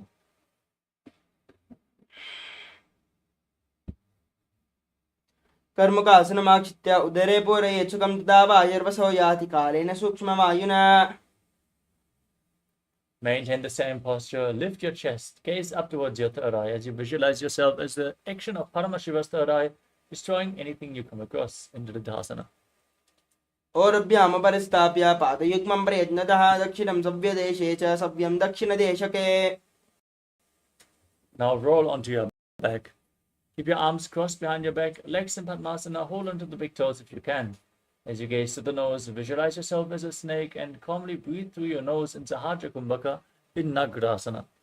प्रथम पद्मासन कोडाने दो हाथ पाचाने आने पाद अंगोडा बगड़े आनी सोबे कहूं कुल्या पानी. Now free your arms and legs. Pull your hands and bring your chin towards the knees as you squeeze your body into a ball in Kandukasana. वेत्रासने स्थित्वा हस्तपादान् निष्कुष्य ऊर्ध्वं नयेत् पृष्ठवंशेन भूमिं पोतयेत् कन्दुकासनं भवति. Next up is Utpavanasana. Place your feet flat on the mat and interlock your fingers behind your neck. Gaze to the nose as you breathe calmly and visualize Swamiji in your inner space. प्रथमसोदोषेन कलावे गोडा उवाराशे मिलावे गुल्पमाहिला अंगुष्ठदो ईकरे एकसमेल रसोया. Now bring upturned palms underneath your heels. Step your heels onto your hands as you push your hips up. Tuck your chin to the chest. Contract the perineal floor. Breathe in Mocha Kumbhaka as you visualize yourself as a powerful alpha ape in Marakata Pitasana. उत्तानशयनं पातले उत्तानहस्तयोः स्थापयेत् पृष्ठभागमुत्तरमय्येत् मर्कटपीठं भवति. Now bring your hands to the lower back and push your hips up. Straighten your legs. Point the toes as you rest your entire body on your elbows. Gaze to the nose and visualize Swamiji in your inner space in Uttana Shikipita Kasana. जङ्गोर्बलहीनश्चेत् उत्तानश्किबीडकम् अप्रमक्तः प्रकुर्वीत भुक्ते प्राग्विजितेन्द्रियः. Now raise your legs up straight. Point your toes upwards and keep your arms flat on the mat for support as you visualize yourself blissfully traversing through Narakaloka unscathed in Narakasana. ग्रीवागण्डेन भूमिं विस्तम्भ पादाग्रद्वयं मूर्धमूर्धयेत् नरकासनं भवति. Next up is Tiryanukasana. Now bring your hands to the lower back. Straighten your body and lower and angle your legs down. Engage your core intensely as you visualize yourself Tiryanukasana. तिर्यन्नां नयेत् तिर्यन्नौकासनं भवति.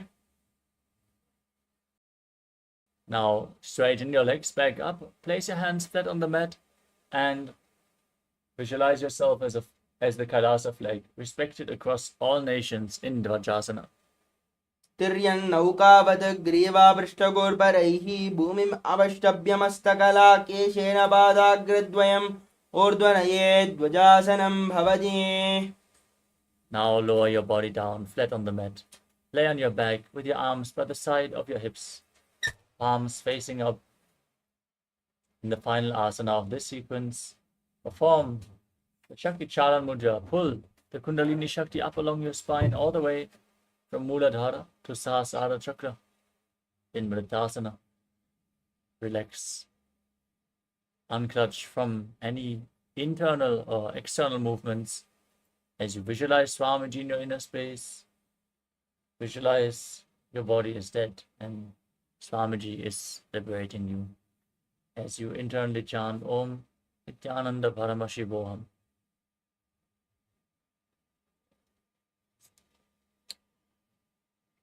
उत्तानं शववद्भूमौ शयनं दोषवासनं शवासनं श्रमहरं चित्तविश्रान्तिकारणम्.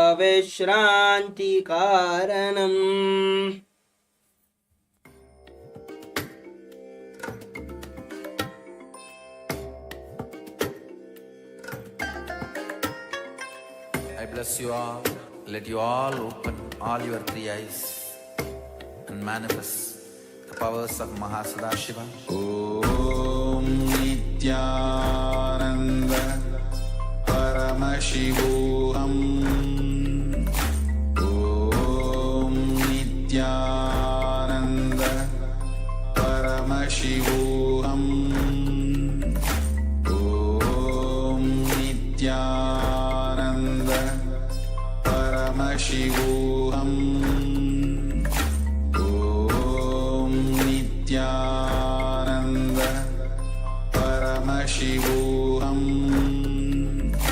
Om Nithyananda Paramashivoham. Om Nithyananda Paramashivoham. Om Nithyananda Paramashivoham. Om Nithyananda Paramashivoham.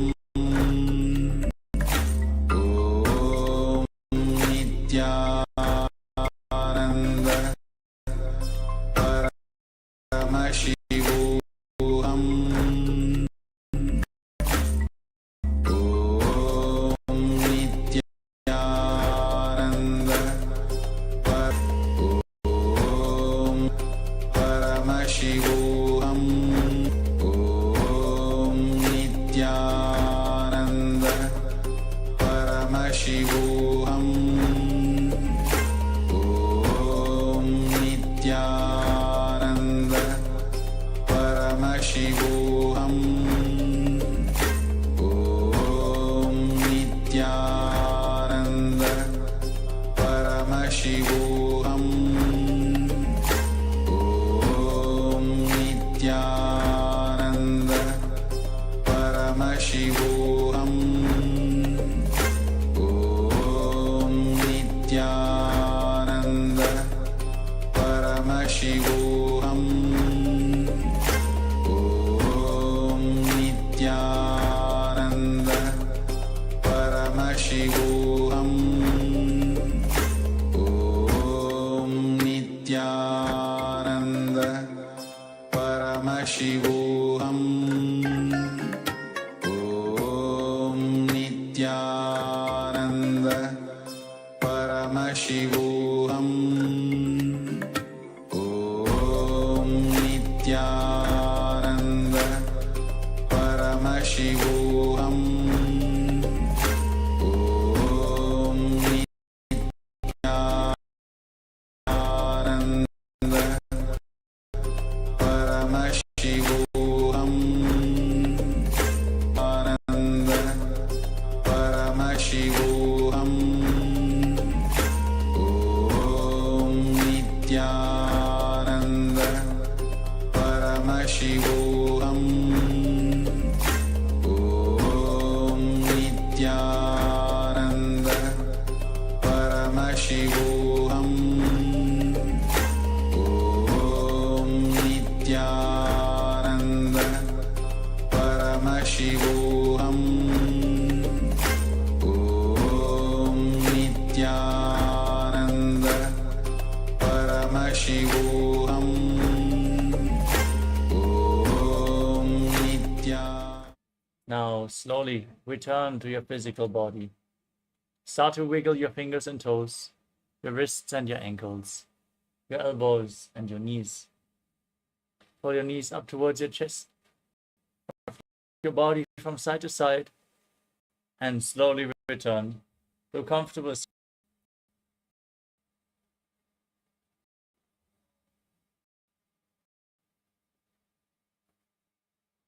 Congratulations, you complete the Krama, all 308 asanas of the sequence.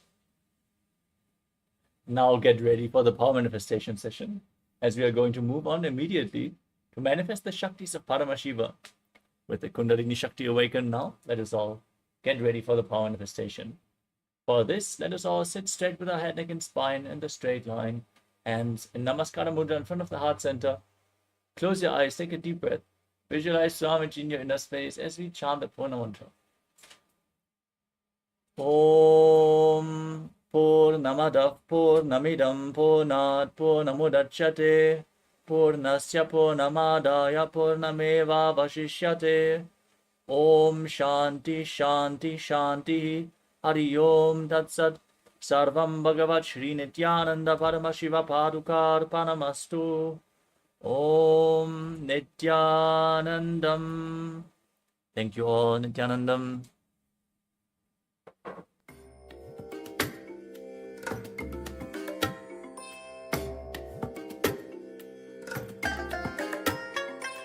I bless you all.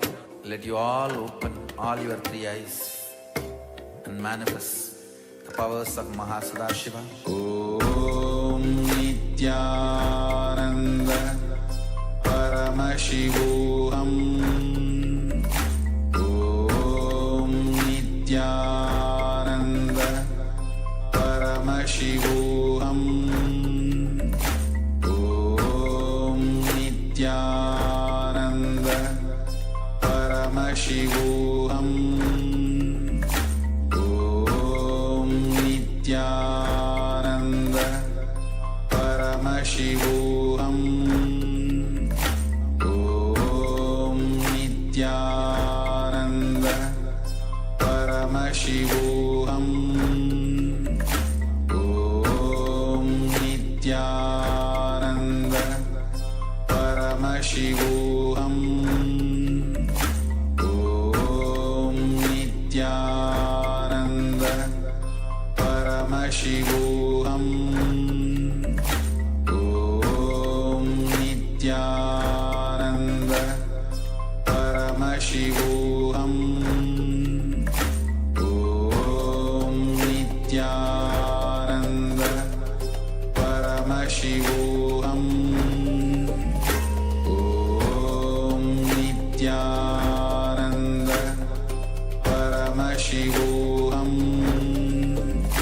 Om Nithyananda Paramashivoham. Om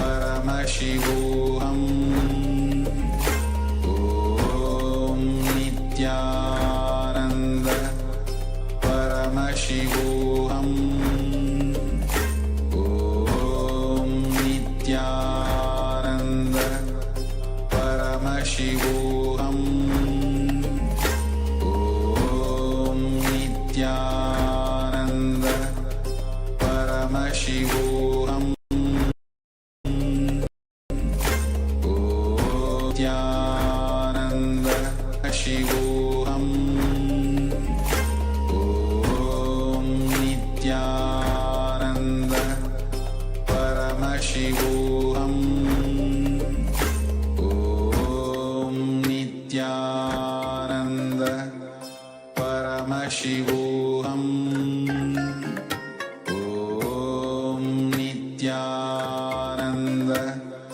Paramashivoham.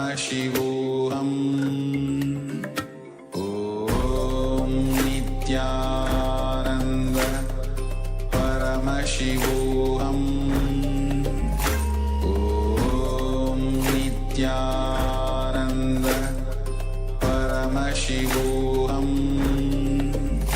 Om Nithyananda Paramashivoham. Om Nithyananda Paramashivoham. Om Nithyananda Paramashivoham. Om Nithyananda Paramashivoham. Om Nithyananda Paramashivoham. Om Nithyananda Paramashivoham. नित्यानन्दं परमसुखदं केवलं ज्ञानमूर्तिं द्वन्द्वातीतं गहनसदृशं तत्त्वमस्याधिलक्ष्यम् एकं नित्यं विमलमचलं सर्वदी साक्षिभूतं भावातीतं त्रिगुणरहितं सद्गुरुं तं Namami.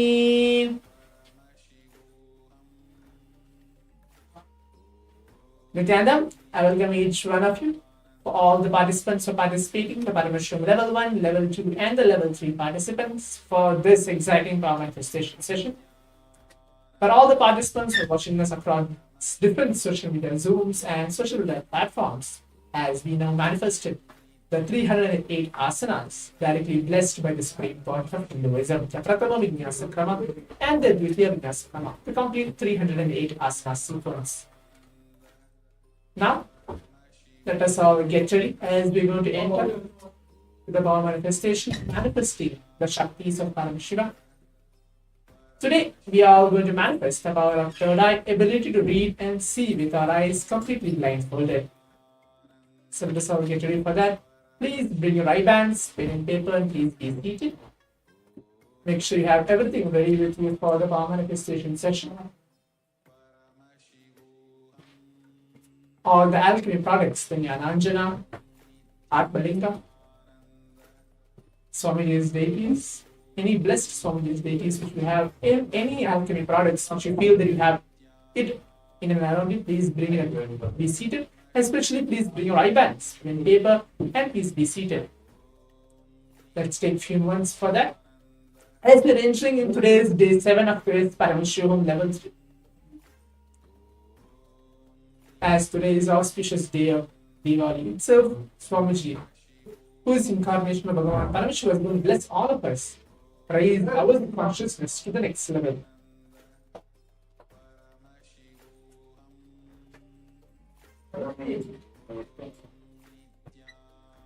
Yes. So now let us all listen to the Shastra Pramana, the scriptural reference to manifest the power of third eye, as how every day I was mentioning that every single power manifestation, all the guided power manifestation signs, which is directly blessed and guided to each one of you.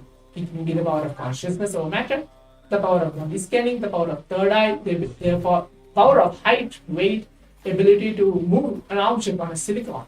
All the 21 plus powers which has been guided us through this Paramashivoham complete free of cost program is directly blessed by Bhagavan Paramashiva himself. Shiva himself tells in the Vedas and Agamas, where all these power manifestations is real. And it has benefits within our own inner space and our body and mind, where we can raise our consciousness to the next level. So this Shastra Pramana, the verse is directly from the Vijnana Bhairava Tantra. I'll be reciting that verse, mentioning that this power manifestation is real and it can be manifested now just by an initiation from Swamiji. All of us know that for past 6 to 7 days we are all getting various different initiations from Swamiji, blessing and raising our space. We have already received the initiation to manifest the power of third eye as well. Now let me recite the Shastra Pramana, the translation, and then I will guide you step by step for the power manifestation. Kapalantarmano nyasya tishthanmilitalochanaha kramena manasodhadyad lakshayed lakshamuttamam. Yes. So the translation goes for this very verse is by fixing the mind on inner space within the crown center and sitting stably without any movement, having your eyes closed in succession. By that stability of the mind and inner space, through the power of the third eye, one directly sees the ultimate goal, Lakshyam, by having vision beyond the sight that reveals any object or place, attaining the space of oneness with the source, Paramashiva, for all of us, Swamiji himself. Now let us all move on to the power manifestation itself. As today we want to manifest third eye. The only powerful condition which you need to hold for this entire 21 minutes of power manifestation session is keep yourself vibrating always with the Mahavakya. Om Nithyananda Paramashivoham. Somebody says when you be unclutched, just don't bother what is happening in and around you, your own inner space, your thoughts, or any kind of disturbances which you feel it is happening in and around you. Just be unclutched as Paramashiva. Be unclutched as how Swamiji is. Sit and keep the Mahavakya keep going on inside you. So hold with a powerful condition. Now please blindfold yourself. Please close your eyes. Please keep your eyes closed.